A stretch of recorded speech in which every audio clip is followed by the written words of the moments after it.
Église. Seigneur, nous arrivons pour célébrer ton nom.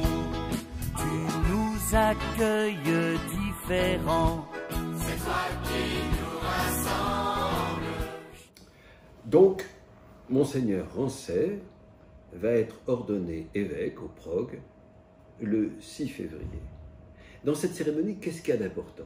Eh bien, il me semble que le cœur de la cérémonie, c'est le moment où l'évêque qui va le consacrer, comme on dit, va imposer les mains sur lui, puis les autres évêques vont le faire, et puis il va dire une grande prière. Cette grande prière, je peux vous en lire un morceau. Et maintenant, Seigneur, répands sur celui que tu as choisi la force qui vient de toi, l'Esprit souverain que tu as donné à ton Fils Jésus-Christ, l'Esprit qu'il a lui-même communiqué aux saints apôtres qui établirent l'Église en chaque lieu comme ton sanctuaire, à la louange incessante et à la gloire de ton nom. Mais pendant le temps où on dit cette prière, 2 diacres tiendront un grand livre d'évangile, on dit un évangéliaire, sur le dos de Monseigneur Rancet. Et ceci, l'imposition des mains et cette imposition, cette place de l'évangile, sont extrêmement importantes et disent quelque chose de fondamental de l'ordination. L'imposition des mains. Vous savez que chez les Juifs, il y a plusieurs manières d'imposer les mains. Il y a la main, on lève les mains au-dessus de quelqu'un pour le bénir. Jésus va aussi s'en servir pour guérir et puis pour envoyer en mission. Mais là, on n'impose pas les mains, simplement au-dessus, on appuie sur la tête. Et là, c'est un autre rite juif qui s'appelle la sémika. Et dans la sémika, on appuie très fort, comme pour faire unité avec la personne, entre les 2 personnes.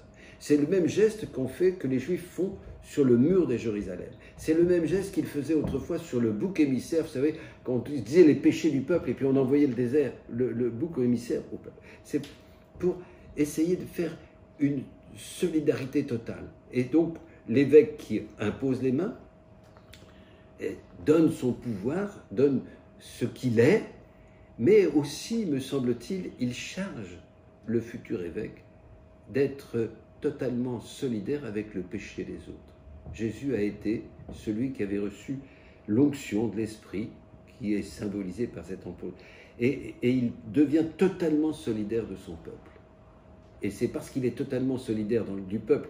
Le peuple était pécheur et Jésus ne l'était pas, mais il est totalement solidaire du peuple. C'est que quand il va ressusciter, il entraîne tout le peuple à ressusciter avec lui. Cette imposition des mains est quelque chose de tout à fait fondamental pour que l'évêque soit le signe de la présence de Jésus qui nous prend dans notre péché pour nous emmener vers la gloire. Et comment ça peut se faire? Eh bien, grâce à l'évangile, là, sur le dos. Et l'évangile, eh bien, ça va être la source de sa mission.